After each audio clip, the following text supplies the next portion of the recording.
dvasinio mokytojo beieškant. Visų pirma, norėčiau pakalbėti apie dvasinį mokytoją ir sielos mokytoją, bažnytinių žargonų sielovadininkai. Kuo jie vienas nuo kito skiriasi? Daugelis iš karto pasakytų, kad sielos mokytojų kaip ir nėra, juk žmogaus siela yra individuali ir ji vystosi savistavai. Taip iš tikrųjų ir yra. Tačiau ezoterikoje yra žodelis bet, kuris kiekvieną ezoteriką priverčia pasaulį pamatyti visomis spalvomis, o ne per savo supratimo prizmę arba kažkur tai perskaitytą tiesą. Ezoterika nepripažįsta įstatymų, teiginių, aksiomų ar teoremų. Ezoterikoje yra tik dėsniai. Todėl tikras ezoterikas yra gražus tiek savo vidumi, tiek savo išorę. Jei sutiksite ezoteriką, kuris teigia, tuomet jis tikrai ne ezoterikas, bet apsišaukėlis, šarlatanas. Dažniausiai žmogus mokinasi iš susiklosčiusių situacijų, perskaitytų knygų, asmeninių potyrių, artimiausių draugų patarimų ir taip toliau. Tiksliau, iš pat pradžių žmogus nesimokina, bet užpildo savo protą kitų ir savo susikurtais nurodymais, įstatymais ir kitais teigimais. Tik taip turi būti, bet ne kitaip. Ir kada protas tampa protingas, štai tuomet ir pasideda mums visiems nepatinkančios gyvenimo pamokos. O jos yra labai skaudžios, nes kaip kitaip žmogus supras, kad jis eina ne į tą pusę. Štai tada ir atsiranda poreikis turėti mokytoją, kuris vestų, nukreiptų ir mokintų eiti slidžiais gyvenimo labirintais. Protas juk nemokina, kad reikia visas įgytas žinias paversti išmintimi. Jis tik ieško pačio lengviausio kelio iš susidariusių situacijų. Štai ta dvilypė sistema, protas ir siela, sukuria pamokas, per kurias visada laimi siela. Per jas siela įgauna patirtį ir begalinį ratą reinkarnacijų, na, o protas su kūnu pasilieka pūti žemėje. Dar gerai, jei kūno maitinote įvairiausią chemiją, greitai paruoštas maistas, vaistai, gazuoti gėrimai, tuomet protingas kūnas dar ilgai pasiliks užkastas žemėmis. Tik patarčiau jį daugelio užkasti negu 2 metrus, kitaip jūsų proto ir kūno radiacija dar ilgai švitins kitų žmonių kūnus. Žiauriai pajuokavau, bet tai tik mano supratimas, todėl jūs turite pilną teisę to nesureikšminti ir mąstyti kitaip. Kada yra tiek daug ezoterinės literatūros, tikrai gali bet kam susisukti galva ir žmogus lengvai gali pasimesti, kur tiesa, o kur melas. Todėl tikrojo mokytojo suradimas tampa labai sudėtingas. Dvasinis mokytojas yra mokytojas, o sielos mokytojas, toliau sielovadininkas, yra treneris, auklėtojas. Todėl būtų gerai, kad nemaišytume šių dviejų sąvokų.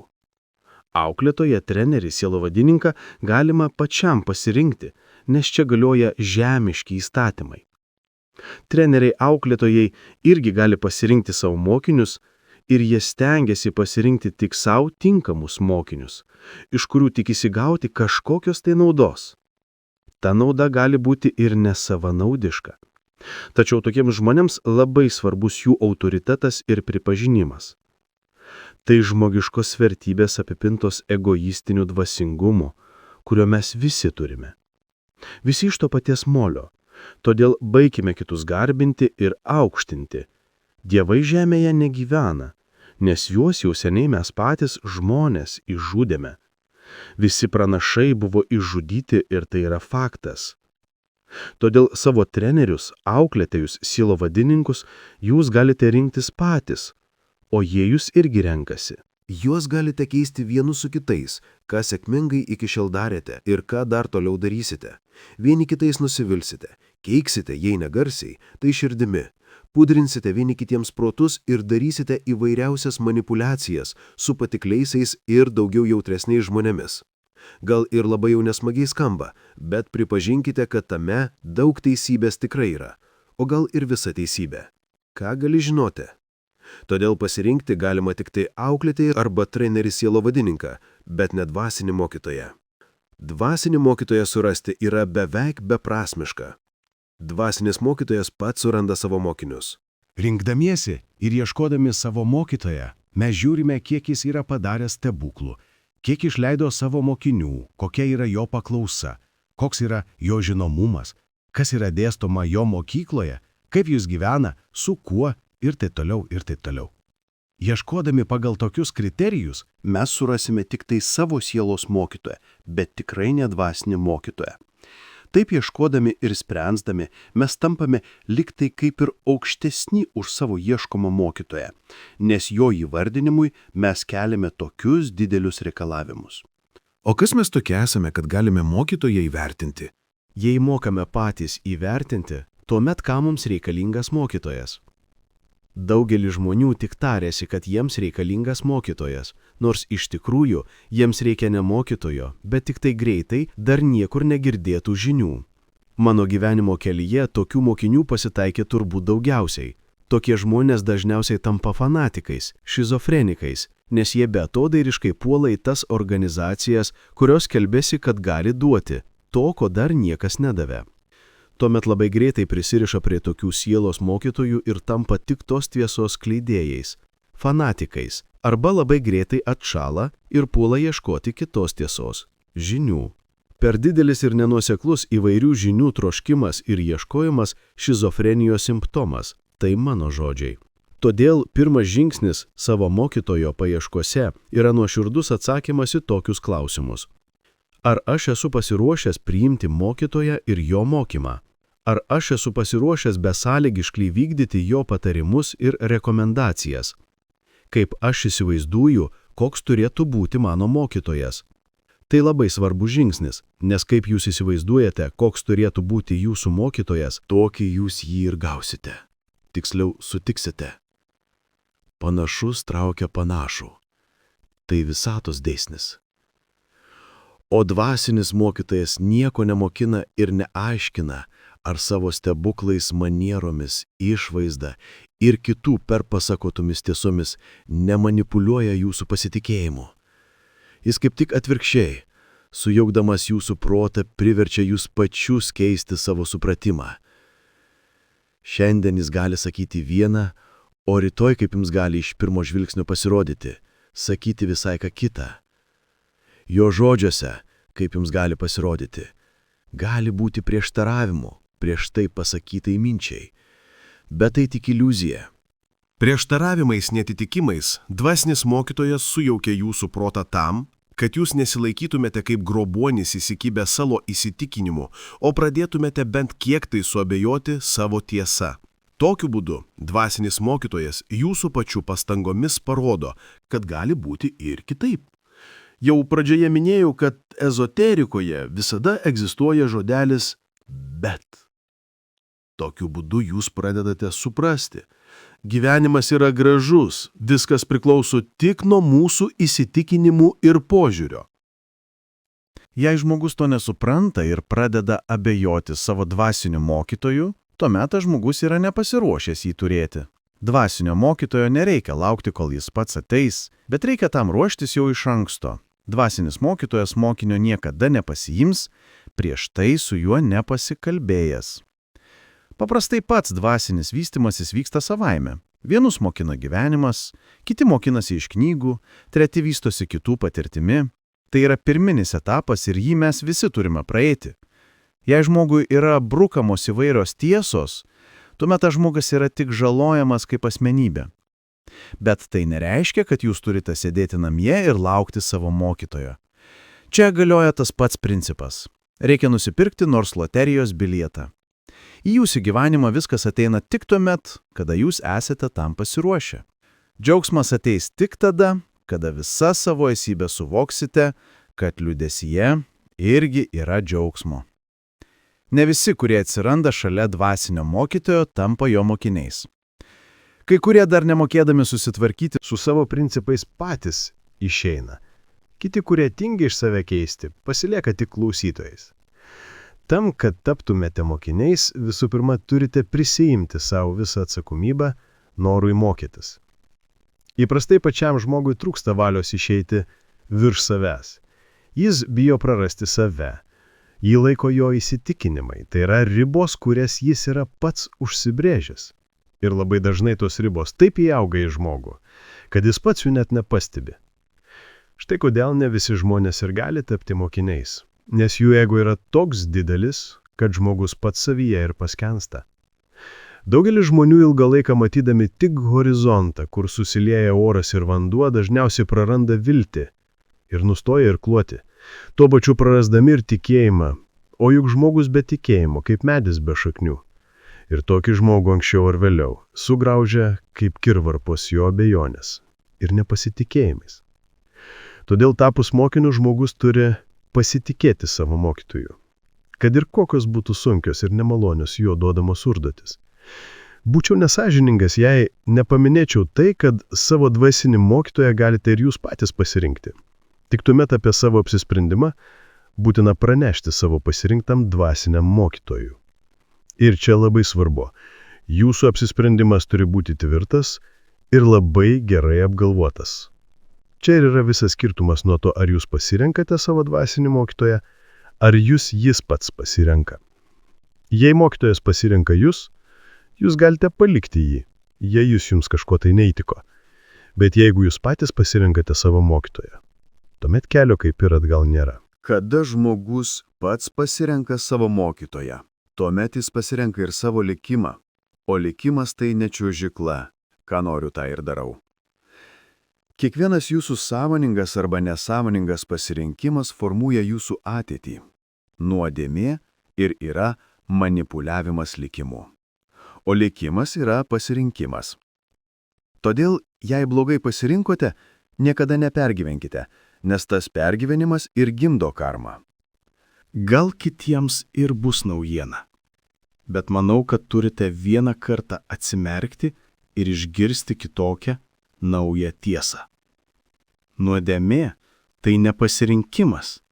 Nuodėmė tai pergyvenimas dėl savo blogo pasirinkimo. O pergyvenimas yra jausmų ir emocijų pliūpsnis. Todėl nuodėmė neegzistuoja, jei nėra pergyvenimo. Tokiu būdu žmogus gali daryti, ką tik nori, nes bet koks jūsų daromas darbas yra tik jūsų pasirinkimas ir neapgaudinėkite savęs utopinė idėja, kad yra geri ir blogi darbai. To tikrai nėra. Yra karmos dėsniai ir tik pagal juos mūsų sielos vystosi. Kas vienam atrodo gerai, kitam gali būti visiškai blogai ir atvirkščiai. Net visatoje gėrio ir blogio sąvoka neegzistuoja, yra tik energijų priešybės. Todėl Dievas gėris ir šėtonas blogis visatoje neegzistuoja. Gėris Dievas ir blogis šėtonas yra tik žemėje, mūsų prote. Mums pasakė, mes ir patikėjome. Taip vyksta visuotinė žmonijos debilizacija. Kam to reikia? Tam, kad žmonės būtų galima lengviau valdyti. Susimastykite nors vieną kartą apie tai. Nors tai ir labai įdomu, tačiau grįžkime prie savo temos. Todėl, kada nutarėte, kad jūsų pasirinktas dvasinis mokytojas yra netinkamas pasirinkimas, į jūsų sielą yra įrašomas nusižengimas, nuodėmė, kurią anksčiau ar vėliau šiame ar kitose reinkarnacijose jums reikės išpirkti. Tai formuojasi karma. Štai kodėl kartais yra daug geriau laukti savo dvasinio mokytojo, kuris jūs pats pasirinks, o ne pačiam pasirinkti. Nors aš pats esu už pastarąjį, savo paties pasirinkimą. Pabaigai Anthony DeMello meditatyvus pasakojimas. Mokytojas pažadėjo mokiniui daug vertingesnį praregėjimą nei tie, kurie surašyti raštuose.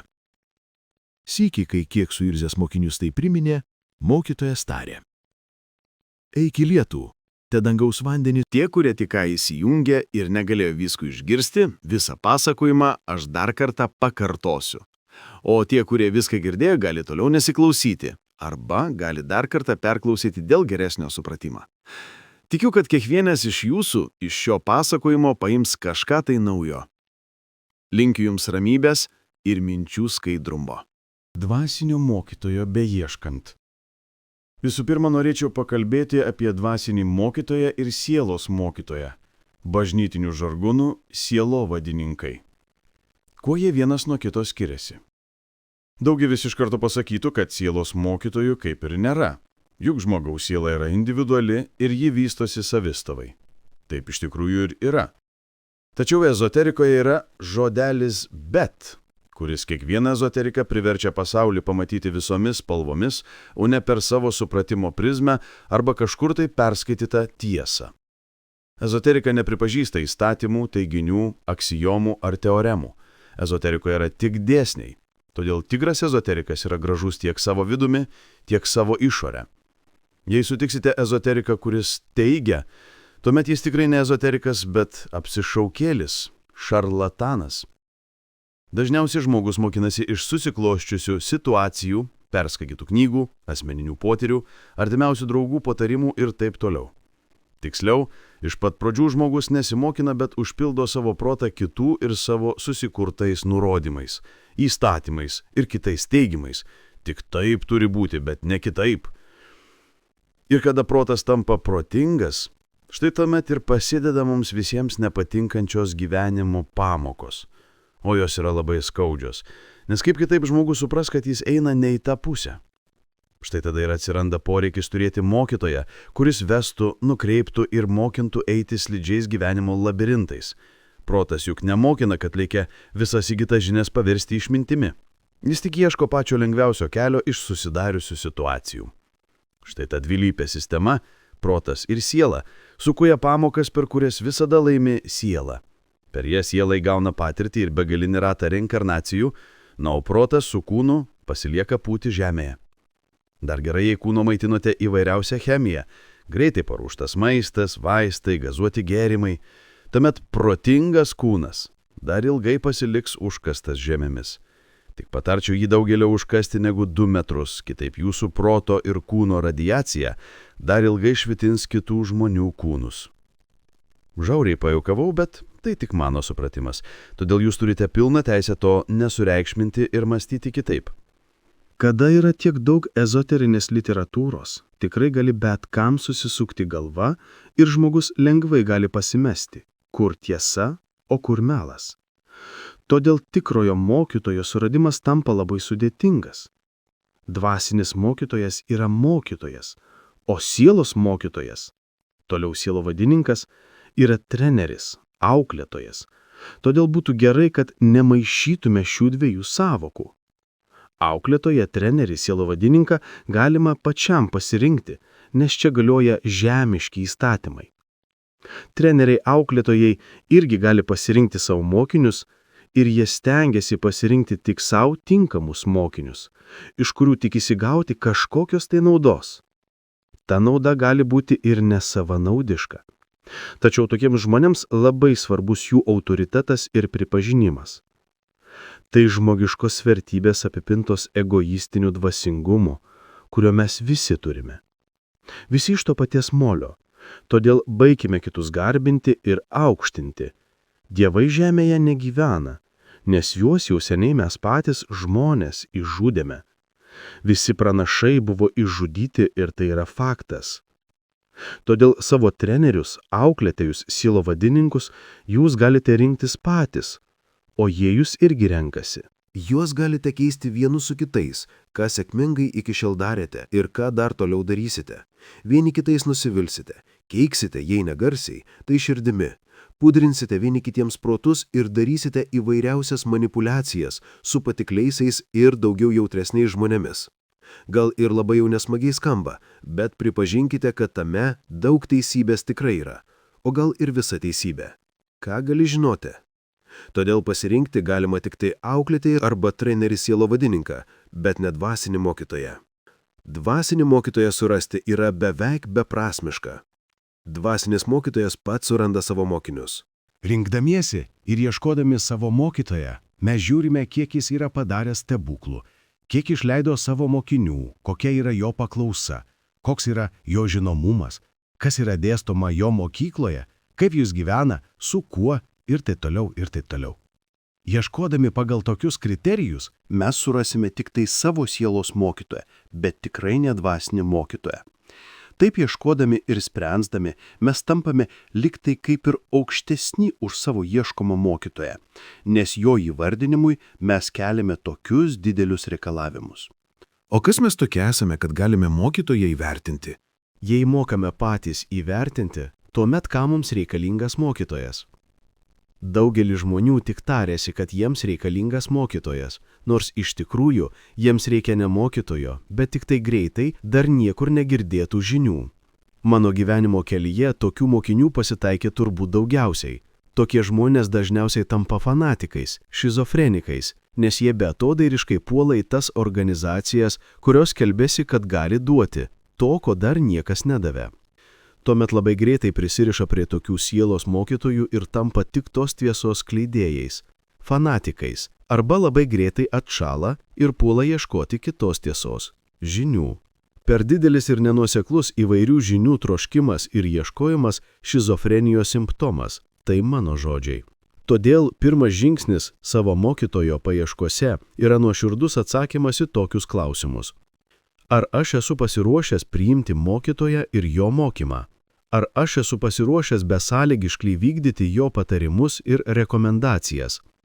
Kaip aš įsivaizduoju, koks turėtų būti mano mokytojas? Tai labai svarbus žingsnis, nes kaip jūs įsivaizduojate, koks turėtų būti jūsų mokytojas, Tokį jūs jį ir gausite. Tiksliau, sutiksite. Panašus traukia panašų. Tai visatos dėsnis. O dvasinis mokytojas nieko nemokina ir neaiškina, ar savo stebuklais, manieromis, išvaizda ir kitų perpasakotomis tiesomis nemanipuliuoja jūsų pasitikėjimu. Jis kaip tik atvirkščiai, sujaukdamas jūsų protą, priverčia jūs pačius keisti savo supratimą. Šiandien jis gali sakyti vieną, o rytoj, kaip jums gali iš pirmo žvilgsnio pasirodyti, sakyti visai ką kitą. Jo žodžiuose, kaip jums gali pasirodyti, gali būti prieštaravimų prieš tai pasakytai minčiai, bet tai tik iliuzija. Prieštaravimais netitikimais dvasinis mokytojas sujaukia jūsų protą tam, kad jūs nesilaikytumėte kaip grobuonis įsikibę savo įsitikinimu, o pradėtumėte bent kiek tai suabejoti savo tiesa. Tokiu būdu dvasinis mokytojas jūsų pačių pastangomis parodo, kad gali būti ir kitaip. Jau pradžioje minėjau, kad ezoterikoje visada egzistuoja žodelis bet. Tokiu būdu jūs pradedate suprasti. Gyvenimas yra gražus, viskas priklauso tik nuo mūsų įsitikinimų ir požiūrio. Jei žmogus to nesupranta ir pradeda abejoti savo dvasiniu mokytoju, tuomet tas žmogus yra nepasiruošęs jį turėti.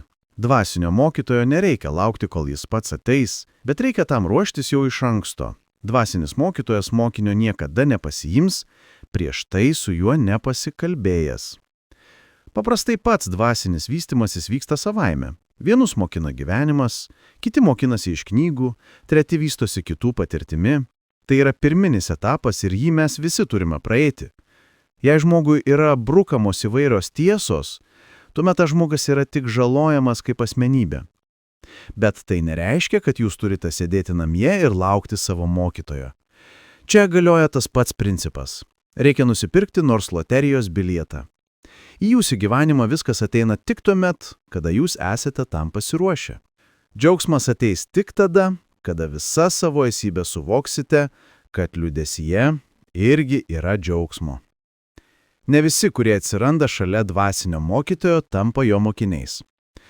Kai kurie dar nemokėdami susitvarkyti su savo principais patys išeina. Kiti, kurie tingi iš save keisti, pasilieka tik klausytojais.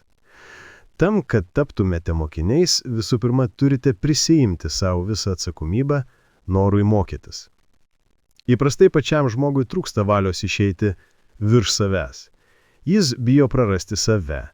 Jį laiko jo įsitikinimai, tai yra ribos, kurias jis yra pats užsibrėžęs. Ir labai dažnai tos ribos taip įauga į žmogų, kad jis pats jų net nepastebi. Štai kodėl ne visi žmonės ir gali tapti mokiniais, nes jų ego yra toks didelis, kad žmogus pats savyje ir paskensta. Daugelis žmonių ilgą laiką matydami tik horizontą, kur susilieja oras ir vanduo, dažniausiai praranda viltį ir nustoja irkluoti. Tuo pačiu prarasdami ir tikėjimą, o juk žmogus be tikėjimo, kaip medis be šaknių. Ir tokį žmogų anksčiau ar vėliau sugraužia kaip kirvarpos jo abejonės ir nepasitikėjimais. Todėl tapus mokiniu žmogus turi pasitikėti savo mokytoju, kad ir kokios būtų sunkios ir nemalonios jo duodamos užduotis. Būčiau nesąžiningas, jei nepaminėčiau tai, kad savo dvasinį mokytoją galite ir jūs patys pasirinkti. Tik tuomet apie savo apsisprendimą būtina pranešti savo pasirinktam dvasiniam mokytojui. Ir čia labai svarbu, jūsų apsisprendimas turi būti tvirtas ir labai gerai apgalvotas. Čia ir yra visas skirtumas nuo to, ar jūs pasirenkate savo dvasinį mokytoją, ar jis pats pasirenka. Jei mokytojas pasirenka jūs galite palikti jį, jei jums kažko tai neįtiko. Bet jeigu jūs patys pasirenkate savo mokytoją, tuomet kelio kaip ir atgal nėra. Kada žmogus pats pasirenka savo mokytoją, tuomet jis pasirenka ir savo likimą, o likimas tai ne čiuožykla, ką noriu tą ir darau. Kiekvienas jūsų sąmoningas arba nesąmoningas pasirinkimas formuoja jūsų ateitį. Nuodėmė ir yra manipuliavimas likimu. O likimas yra pasirinkimas. Todėl, jei blogai pasirinkote, niekada nepergyvenkite, nes tas pergyvenimas ir gimdo karmą. Gal kitiems ir bus naujiena, bet manau, kad turite vieną kartą atsimerkti ir išgirsti kitokią, naują tiesą. Nuodėmė tai ne pasirinkimas. Nuodėmė tai pergyvenimas dėl savo blogo pasirinkimo. O pergyvenimas yra jausmų ir emocijų pliūpsnis. Todėl nuodėmė neegzistuoja, jei nėra pergyvenimo. Tokiu būdu žmogus gali daryti, ką tik nori, nes bet koks jūsų daromas darbas yra tik jūsų pasirinkimas ir neapgaudinėkite savęs utopinė idėja, kad yra geri ir blogi darbai. To tikrai nėra. Yra karmos dėsniai ir tik pagal juos mūsų sielos vystosi. Kas vienam atrodo gerai, kitam gali būti visiškai blogai ir atvirkščiai. Net visatoje gėrio ir blogio sąvoka neegzistuoja, yra tik energijų priešybės. Todėl Dievas gėris ir šėtonas blogis visatoje neegzistuoja. Gėris Dievas ir blogis šėtonas yra tik žemėje, mūsų prote. Mums pasakė, mes ir patikėjome. Taip vyksta visuotinė žmonijos debilizacija. Kam to reikia? Tam, kad žmonės būtų galima lengviau valdyti. Susimastykite nors vieną kartą apie tai. Nors tai ir labai įdomu, tačiau grįžkime prie savo temos. Todėl, kada nutarėte, kad jūsų pasirinktas dvasinis mokytojas yra netinkamas pasirinkimas, į jūsų sielą yra įrašomas nusižengimas, nuodėmė, kurią anksčiau ar vėliau šiame ar kitose reinkarnacijose jums reikės išpirkti. Tai formuojasi karma. Štai kodėl kartais yra daug geriau laukti savo dvasinio mokytojo, kuris jūs pats pasirinks, o ne pačiam pasirinkti. Nors aš pats esu už pastarąjį, savo paties pasirinkimą. Pabaigai Anthony Damelo meditatyvus pasakojimas. Mokytojas pažadėjo mokiniui daug vertingesnį praregėjimą nei tie, kurie surašyti raštuose. Sykį, kai kiek suirzęs mokinius tai priminė, mokytojas tarė: Eik į lietų, te dangaus vandenį. Tie, kurie tik ką įsijungė ir negalėjo visko išgirsti, visą pasakojimą aš dar kartą pakartosiu. O tie, kurie viską girdėjo, gali toliau nesiklausyti, arba gali dar kartą perklausyti dėl geresnio supratimo. Tikiu, kad kiekvienas iš jūsų iš šio pasakojimo paims kažką tai naujo. Linkiu jums ramybės ir minčių skaidrumo. Dvasinio mokytojo beieškant. Visų pirma, norėčiau pakalbėti apie dvasinį mokytoją ir sielos mokytoją, bažnytinių žargonų sielovadininkai. Kuo jie vienas nuo kito skiriasi? Daugelis iš karto pasakytų, kad sielos mokytojų kaip ir nėra, juk žmogaus siela yra individuali ir ji vystosi savistavai. Taip iš tikrųjų ir yra. Tačiau ezoterikoje yra žodelis bet, kuris kiekvieną ezoteriką priverčia pasaulį pamatyti visomis spalvomis, o ne per savo supratimo prizmę arba kažkur tai perskaitytą tiesą. Ezoterika nepripažįsta įstatymų, teiginių, aksijomų ar teoremų. Ezoterikoje yra tik dėsniai. Todėl tikras ezoterikas yra gražus tiek savo vidumi, tiek savo išorę. Jei sutiksite ezoteriką, kuris teigia, tuomet jis tikrai ne ezoterikas, bet apsišaukėlis, šarlatanas. Dažniausiai žmogus mokinasi iš susiklosčiusių situacijų, perskaitytų knygų, asmeninių potyrių, artimiausių draugų patarimų ir taip toliau. Tiksliau, iš pat pradžių žmogus nesimokina, bet užpildo savo protą kitų ir savo susikurtais nurodymais, įstatymais ir kitais teigimais. Tik taip turi būti, bet ne kitaip. Ir kada protas tampa protingas, štai tuomet ir prasideda mums visiems nepatinkančios gyvenimo pamokos. O jos yra labai skaudžios, nes kaip kitaip žmogus supras, kad jis eina ne į tą pusę. Štai tada ir atsiranda poreikis turėti mokytoją, kuris vestų, nukreiptų ir mokintų eiti slidžiais gyvenimo labirintais. Protas juk nemokina, kad reikia visas įgytas žinias paversti išmintimi. Jis tik ieško pačio lengviausio kelio iš susidariusių situacijų. Štai ta dvilypė sistema, protas ir siela, sukuria pamokas, per kurias visada laimi siela. Per jas siela įgauna patirtį ir begalinį ratą reinkarnacijų, na, o protas su kūnu pasilieka pūti žemėje. Dar gerai, jei kūno maitinote įvairiausią chemiją, greitai paruoštas maistas, vaistai, gazuoti gėrimai, tuomet protingas kūnas dar ilgai pasiliks užkastas žemėmis. Tik patarčiau jį daugelio užkasti negu 2 metrus, kitaip jūsų proto ir kūno radiacija dar ilgai švitins kitų žmonių kūnus. Žiauriai pajuokavau, bet tai tik mano supratimas, todėl jūs turite pilną teisę to nesureikšminti ir mąstyti kitaip. Kada yra tiek daug ezoterinės literatūros, tikrai gali bet kam susisukti galva ir žmogus lengvai gali pasimesti, kur tiesa, o kur melas. Todėl tikrojo mokytojo suradimas tampa labai sudėtingas. Dvasinis mokytojas yra mokytojas, o sielos mokytojas, toliau sielovadininkas, yra treneris, auklėtojas. Todėl būtų gerai, kad nemaišytume šių dviejų sąvokų. Auklėtoje, trenerį, sielovadininką galima pačiam pasirinkti, nes čia galioja žemiški įstatymai.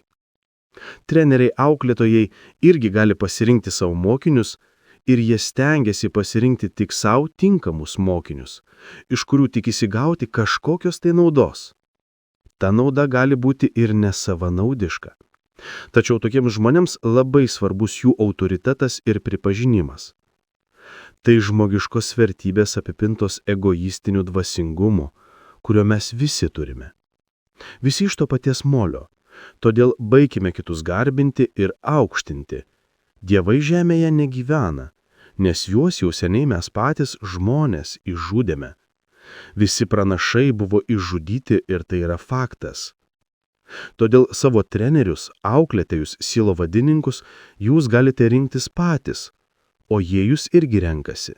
Juos galite keisti vienus su kitais, ką sėkmingai iki šiol darėte ir ką dar toliau darysite. Vieni kitais nusivilsite, keiksite, jei negarsiai, tai širdimi. Pudrinsite vieni kitiems protus ir darysite įvairiausias manipulacijas su patikliaisiais ir daugiau jautresniais žmonėmis. Gal ir labai jau nesmagiai skamba, bet pripažinkite, kad tame daug teisybės tikrai yra, o gal ir visa teisybė. Ką gali žinoti?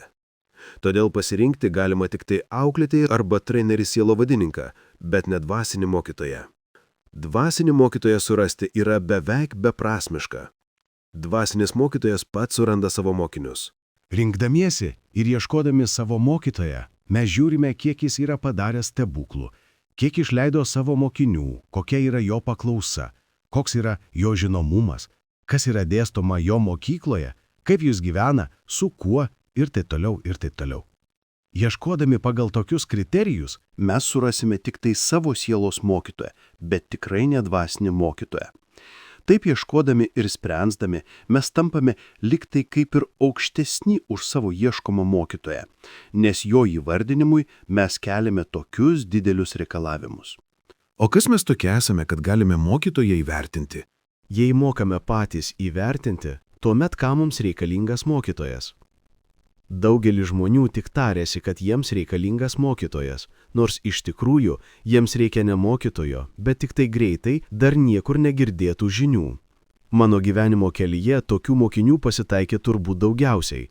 Tokie žmonės dažniausiai tampa fanatikais, šizofrenikais, nes jie beatodairiškai puola į tas organizacijas, kurios skelbėsi, kad gali duoti to, ko dar niekas nedavė. Tuomet labai greitai prisiriša prie tokių sielos mokytojų ir tampa tik tos tiesos skleidėjais, fanatikais, arba labai greitai atšala ir puola ieškoti kitos tiesos, žinių.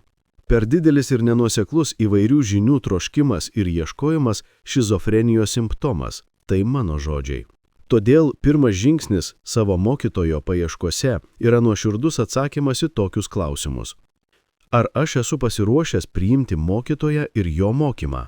Ar aš esu pasiruošęs besąlygiškai vykdyti jo patarimus ir rekomendacijas? Kaip aš įsivaizduoju, koks turėtų būti mano mokytojas?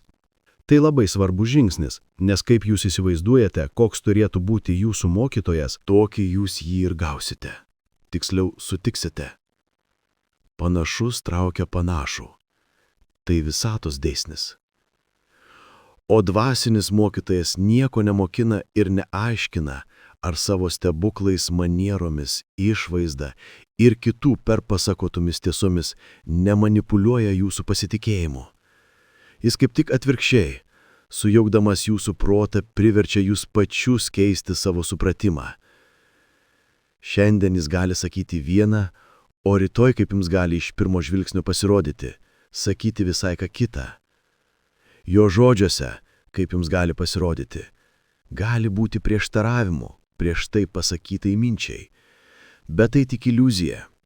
Prieštaravimais netitikimais dvasinis mokytojas sujaukia jūsų protą tam, kad jūs nesilaikytumėte kaip grobuonis įsikibę savo įsitikinimu, o pradėtumėte bent kiek tai suabejoti savo tiesa. Tokiu būdu dvasinis mokytojas jūsų pačių pastangomis parodo, kad gali būti ir kitaip. Jau pradžioje minėjau, kad ezoterikoje visada egzistuoja žodelis bet. Tokiu būdu jūs pradedate suprasti. Gyvenimas yra gražus, viskas priklauso tik nuo mūsų įsitikinimų ir požiūrio. Jei žmogus to nesupranta ir pradeda abejoti savo dvasiniu mokytoju, tuomet tas žmogus yra nepasiruošęs jį turėti. Dvasinio mokytojo nereikia laukti, kol jis pats ateis, bet reikia tam ruoštis jau iš anksto. Dvasinis mokytojas mokinio niekada nepasiims, prieš tai su juo nepasikalbėjęs. Paprastai pats dvasinis vystymasis vyksta savaime. Vienus mokina gyvenimas, kiti mokinasi iš knygų, treti vystosi kitų patirtimi.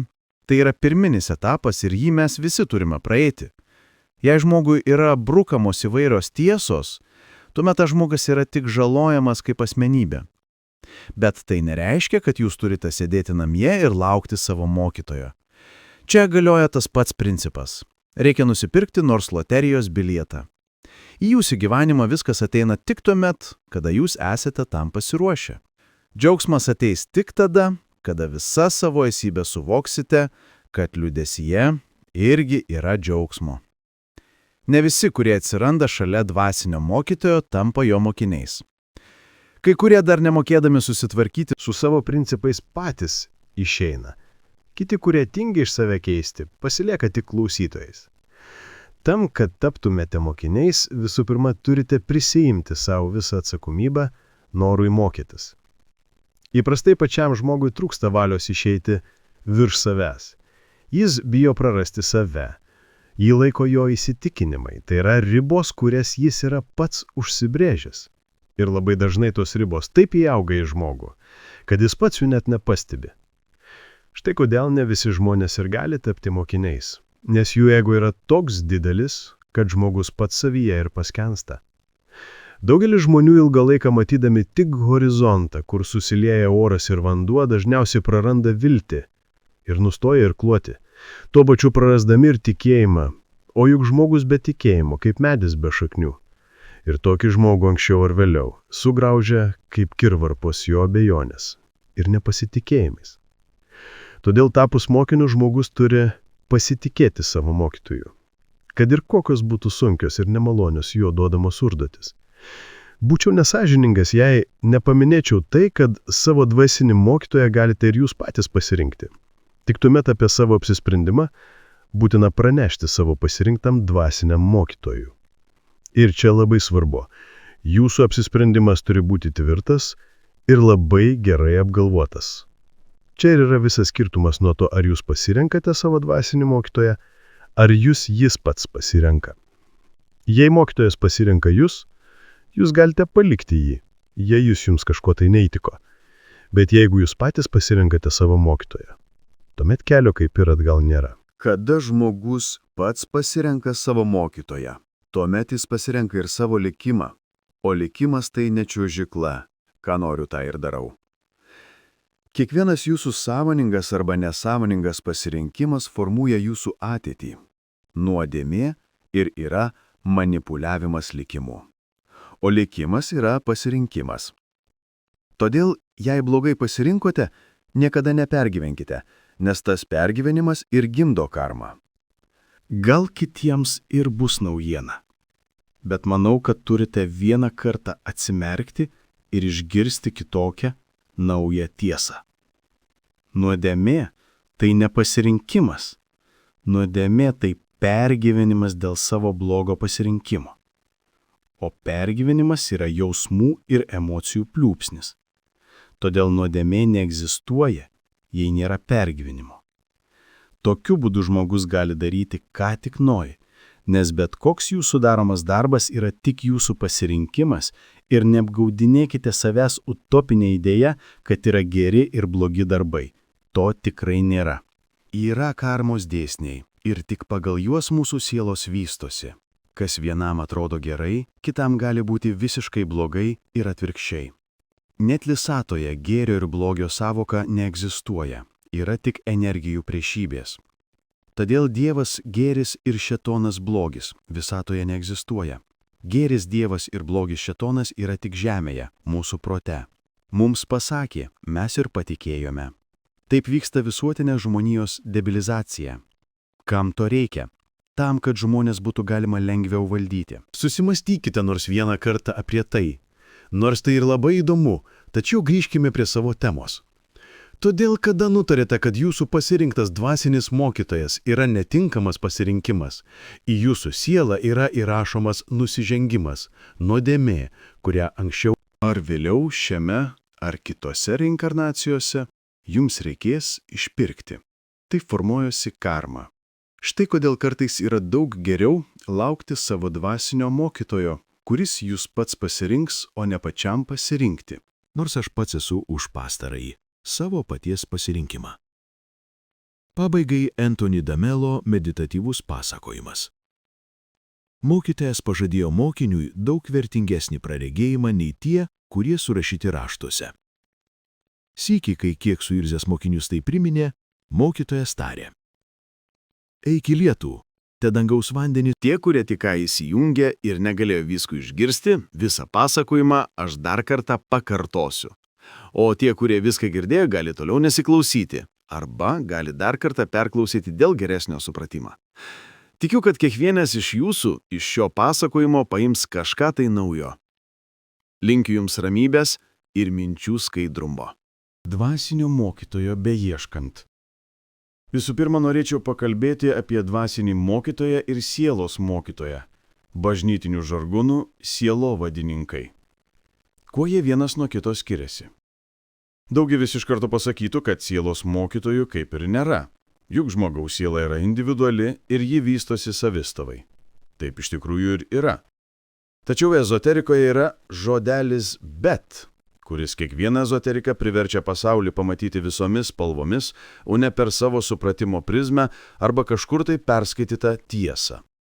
Ezoterika nepripažįsta įstatymų, teiginių, aksijomų ar teoremų. Ezoterikoje yra tik dėsniai. Todėl tikras ezoterikas yra gražus tiek savo vidumi, tiek savo išorę. Jei sutiksite ezoteriką, kuris teigia, tuomet jis tikrai ne ezoterikas, bet apsišaukėlis, šarlatanas. Dažniausiai žmogus mokinasi iš susikloščiusių situacijų, perskaitytų knygų, asmeninių potyrių, artimiausių draugų patarimų ir taip toliau. Tiksliau, iš pat pradžių žmogus nesimokina, bet užpildo savo protą kitų ir savo susikurtais nurodymais, įstatymais ir kitais teigimais. Tik taip turi būti, bet ne kitaip. Ir kada protas tampa protingas, štai tuomet ir prasideda mums visiems nepatinkančios gyvenimo pamokos.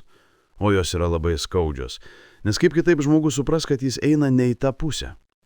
Štai tada ir atsiranda poreikis turėti mokytoją, kuris vestų, nukreiptų ir mokintų eiti slidžiais gyvenimo labirintais. Protas juk nemokina, kad reikia visas įgytas žinias paversti išmintimi. Jis tik ieško pačio lengviausio kelio iš susidariusių situacijų. Štai ta dvilypė sistema, protas ir siela, sukuria pamokas, per kurias visada laimi siela. Per jas siela įgauna patirtį ir begalinį ratą reinkarnacijų, na, o protas su kūnu pasilieka pūti žemėje. Dar gerai, jei kūno maitinote įvairiausią chemiją, greitai paruoštas maistas, vaistai, gazuoti gėrimai, tuomet protingas kūnas dar ilgai pasiliks užkastas žemėmis. Tik patarčiau jį daug giliau užkasti negu 2 metrus, kitaip jūsų proto ir kūno radiacija dar ilgai švitins kitų žmonių kūnus. Žiauriai pajuokavau, bet tai tik mano supratimas, todėl jūs turite pilną teisę to nesureikšminti ir mąstyti kitaip. Kada yra tiek daug ezoterinės literatūros, tikrai gali bet kam susisukti galva ir žmogus lengvai gali pasimesti, kur tiesa, o kur melas. Todėl tikrojo mokytojo suradimas tampa labai sudėtingas. Dvasinis mokytojas yra mokytojas, o sielos mokytojas, toliau sielovadininkas, yra treneris, auklėtojas. Todėl būtų gerai, kad nemaišytume šių dviejų sąvokų. Auklėtoje, trenerį, sielovadininką galima pačiam pasirinkti, nes čia galioja žemiški įstatymai. Treneriai auklėtojai irgi gali pasirinkti savo mokinius ir jie stengiasi pasirinkti tik savo tinkamus mokinius, iš kurių tikisi gauti kažkokios tai naudos. Ta nauda gali būti ir nesavanaudiška. Tačiau tokiems žmonėms labai svarbus jų autoritetas ir pripažinimas. Tai žmogiškos vertybės apipintos egoistiniu dvasingumu, kurio mes visi turime. Visi iš to paties molio, todėl baikime kitus garbinti ir aukštinti. Dievai žemėje negyvena, nes juos jau seniai mes patys žmonės išžudėme. Visi pranašai buvo išžudyti ir tai yra faktas.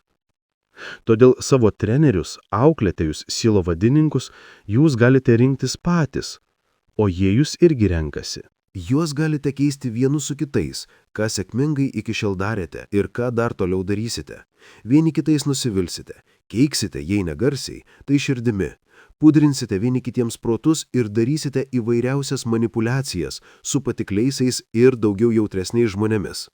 Gal ir labai jau nesmagiai skamba, bet pripažinkite, kad tame daug teisybės tikrai yra, o gal ir visa teisybė. Ką gali žinoti? Todėl pasirinkti galima tik tai auklėtėją arba trenerį sielovadininką, bet ne dvasinį mokytoją. Dvasinį mokytoją surasti yra beveik beprasmiška. Dvasinis mokytojas pats suranda savo mokinius. Rinkdamiesi ir ieškodami savo mokytoją, mes žiūrime, kiek jis yra padaręs stebuklų, kiek išleido savo mokinių, kokia yra jo paklausa, koks yra jo žinomumas, kas yra dėstoma jo mokykloje, kaip jis gyvena, su kuo ir taip toliau ir taip toliau. Ieškodami pagal tokius kriterijus, Mes surasime tik tai savo sielos mokytoją, bet tikrai ne dvasinį mokytoją. Taip ieškodami ir sprendzdami, mes tampame liktai kaip ir aukštesni už savo ieškomą mokytoją, nes jo įvardinimui mes keliame tokius didelius reikalavimus. O kas mes tokie esame, kad galime mokytoją įvertinti? Jei mokame patys įvertinti, tuomet kam mums reikalingas mokytojas? Daugelis žmonių tik tarėsi, kad jiems reikalingas mokytojas, nors iš tikrųjų jiems reikia ne mokytojo, bet tik tai greitai dar niekur negirdėtų žinių. Mano gyvenimo kelyje tokių mokinių pasitaikė turbūt daugiausiai. Tokie žmonės dažniausiai tampa fanatikais, šizofrenikais, nes jie beatodairiškai puola į tas organizacijas, kurios skelbėsi, kad gali duoti to, ko dar niekas nedavė. Tuomet labai greitai prisiriša prie tokių sielos mokytojų ir tampa tik tos tiesos skleidėjais, fanatikais, arba labai greitai atšala ir puola ieškoti kitos tiesos, žinių. Per didelis ir nenuoseklus įvairių žinių troškimas ir ieškojimas šizofrenijos simptomas, tai mano žodžiai. Todėl pirmas žingsnis savo mokytojo paieškose yra nuoširdus atsakymas į tokius klausimus. Ar aš esu pasiruošęs priimti mokytoją ir jo mokymą? Ar aš esu pasiruošęs besąlygiškai vykdyti jo patarimus ir rekomendacijas? Kaip aš įsivaizduoju, koks turėtų būti mano mokytojas? Tai labai svarbus žingsnis, nes kaip jūs įsivaizduojate, koks turėtų būti jūsų mokytojas, Tokį jūs jį ir gausite. Tiksliau, sutiksite. Panašus traukia panašų. Tai visatos dėsnis. O dvasinis mokytojas nieko nemokina ir neaiškina, ar savo stebuklais, manieromis, išvaizda ir kitų perpasakotomis tiesomis nemanipuliuoja jūsų pasitikėjimu. Jis kaip tik atvirkščiai, sujaukdamas jūsų protą, priverčia jūs pačius keisti savo supratimą. Šiandien jis gali sakyti vieną, o rytoj, kaip jums gali iš pirmo žvilgsnio pasirodyti, sakyti visai ką kitą. Jo žodžiuose, kaip jums gali pasirodyti, gali būti prieštaravimų prieš tai pasakytai minčiai, bet tai tik iliuzija. Prieštaravimais netitikimais dvasinis mokytojas sujaukia jūsų protą tam, kad jūs nesilaikytumėte kaip grobuonis įsikibę savo įsitikinimu, o pradėtumėte bent kiek tai suabejoti savo tiesa. Tokiu būdu dvasinis mokytojas jūsų pačių pastangomis parodo, kad gali būti ir kitaip. Jau pradžioje minėjau, kad ezoterikoje visada egzistuoja žodelis bet. Tokiu būdu jūs pradedate suprasti. Gyvenimas yra gražus, viskas priklauso tik nuo mūsų įsitikinimų ir požiūrio. Jei žmogus to nesupranta ir pradeda abejoti savo dvasiniu mokytoju, tuomet tas žmogus yra nepasiruošęs jį turėti. Dvasinio mokytojo nereikia laukti, kol jis pats ateis, bet reikia tam ruoštis jau iš anksto. Dvasinis mokytojas mokinio niekada nepasiims, prieš tai su juo nepasikalbėjęs. Paprastai pats dvasinis vystymasis vyksta savaime. Vienus mokina gyvenimas, kiti mokinasi iš knygų, treti vystosi kitų patirtimi. Tai yra pirminis etapas ir jį mes visi turime praeiti. Jei žmogui yra brukamos įvairios tiesos, tuomet tas žmogus yra tik žalojamas kaip asmenybė. Bet tai nereiškia, kad jūs turite sėdėti namie ir laukti savo mokytojo. Čia galioja tas pats principas. Reikia nusipirkti nors loterijos bilietą. Į jūsų gyvenimą viskas ateina tik tuomet, kada jūs esate tam pasiruošę. Džiaugsmas ateis tik tada, kada visa savo esybę suvoksite, kad liūdesyje irgi yra džiaugsmo. Ne visi, kurie atsiranda šalia dvasinio mokytojo, tampa jo mokiniais. Kai kurie dar nemokėdami susitvarkyti Su savo principais patys išeina. Kiti, kurie tingi iš save keisti, pasilieka tik klausytojais. Tam, kad taptumėte mokiniais, visų pirma turite prisiimti savo visą atsakomybę norui mokytis. Įprastai pačiam žmogui trūksta valios išeiti virš savęs. Jis bijo prarasti save. Jį laiko jo įsitikinimai, tai yra ribos, kurias jis yra pats užsibrėžęs. Ir labai dažnai tos ribos taip įauga į žmogų, kad jis pats jų net nepastebi. Štai kodėl ne visi žmonės ir gali tapti mokiniais, nes jų ego yra toks didelis, kad žmogus pats savyje ir paskensta. Daugelis žmonių ilgą laiką matydami tik horizontą, kur susilieja oras ir vanduo, dažniausiai praranda viltį ir nustoja irkluoti. Tuo pačiu prarasdami ir tikėjimą, o juk žmogus be tikėjimo, kaip medis be šaknių. Ir tokį žmogų anksčiau ar vėliau sugraužia kaip kirvarpos jo abejonės ir nepasitikėjimais. Todėl tapus mokiniu žmogus turi pasitikėti savo mokytoju, kad ir kokios būtų sunkios ir nemalonios jo duodamos užduotis. Būčiau nesažiningas, jei nepaminėčiau tai, kad savo dvasinį mokytoją galite ir jūs patys pasirinkti. Tik tuomet apie savo apsisprendimą būtina pranešti savo pasirinktam dvasiniam mokytojui.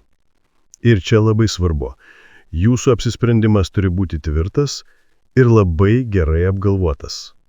Čia ir yra visas skirtumas nuo to, ar jūs pasirenkate savo dvasinį mokytoją, ar jis pats pasirenka. Jei mokytojas pasirenka jūs galite palikti jį, jei jums kažko tai neįtiko. Bet jeigu jūs patys pasirenkate savo mokytoją, tuomet kelio kaip ir atgal nėra. Kada žmogus pats pasirenka savo mokytoją, tuomet jis pasirenka ir savo likimą, o likimas tai ne čiuožykla, ką noriu tą ir darau. Kiekvienas jūsų sąmoningas arba nesąmoningas pasirinkimas formuoja jūsų ateitį. Nuodėmė ir yra manipuliavimas likimu. O likimas yra pasirinkimas. Todėl, jei blogai pasirinkote, niekada nepergyvenkite, nes tas pergyvenimas ir gimdo karmą. Gal kitiems ir bus naujiena, bet manau, kad turite vieną kartą atsimerkti ir išgirsti kitokią, naują tiesą. Nuodėmė tai ne pasirinkimas. Nuodėmė tai pergyvenimas dėl savo blogo pasirinkimo. O pergyvenimas yra jausmų ir emocijų pliūpsnis. Todėl nuodėmė neegzistuoja, jei nėra pergyvenimo. Tokiu būdu žmogus gali daryti, ką tik nori, nes bet koks jūsų daromas darbas yra tik jūsų pasirinkimas ir neapgaudinėkite savęs utopinė idėja, kad yra geri ir blogi darbai. To tikrai nėra. Yra karmos dėsniai ir tik pagal juos mūsų sielos vystosi. Kas vienam atrodo gerai, kitam gali būti visiškai blogai ir atvirkščiai. Net visatoje gėrio ir blogio sąvoka neegzistuoja, yra tik energijų priešybės. Todėl Dievas gėris ir šėtonas blogis visatoje neegzistuoja. Gėris Dievas ir blogis šėtonas yra tik žemėje, mūsų prote. Mums pasakė, mes ir patikėjome. Taip vyksta visuotinė žmonijos debilizacija. Kam to reikia? Tam, kad žmonės būtų galima lengviau valdyti. Susimastykite nors vieną kartą apie tai. Nors tai ir labai įdomu, tačiau grįžkime prie savo temos. Todėl, kada nutarėte, kad jūsų pasirinktas dvasinis mokytojas yra netinkamas pasirinkimas, į jūsų sielą yra įrašomas nusižengimas, nuodėmė, kurią anksčiau Ar vėliau šiame ar kitose reinkarnacijose jums reikės išpirkti. Tai formuojosi karma. Štai kodėl kartais yra daug geriau laukti savo dvasinio mokytojo, kuris jūs pats pasirinks, o ne pačiam pasirinkti. Nors aš pats esu už pastarąjį, savo paties pasirinkimą. Pabaigai Anthony Damelo meditatyvus pasakojimas. Mokytojas pažadėjo mokiniui daug vertingesnį praregėjimą nei tie, kurie surašyti raštuose. Sykį, kai kiek suirzęs mokinius tai priminė, mokytojas tarė: Eik į lietų, te dangaus vandenį. Tie, kurie tik ką įsijungė ir negalėjo visko išgirsti, visą pasakojimą aš dar kartą pakartosiu. O tie, kurie viską girdėjo, gali toliau nesiklausyti, arba gali dar kartą perklausyti dėl geresnio supratimo. Tikiu, kad kiekvienas iš jūsų iš šio pasakojimo paims kažką tai naujo. Linkiu jums ramybės ir minčių skaidrumo.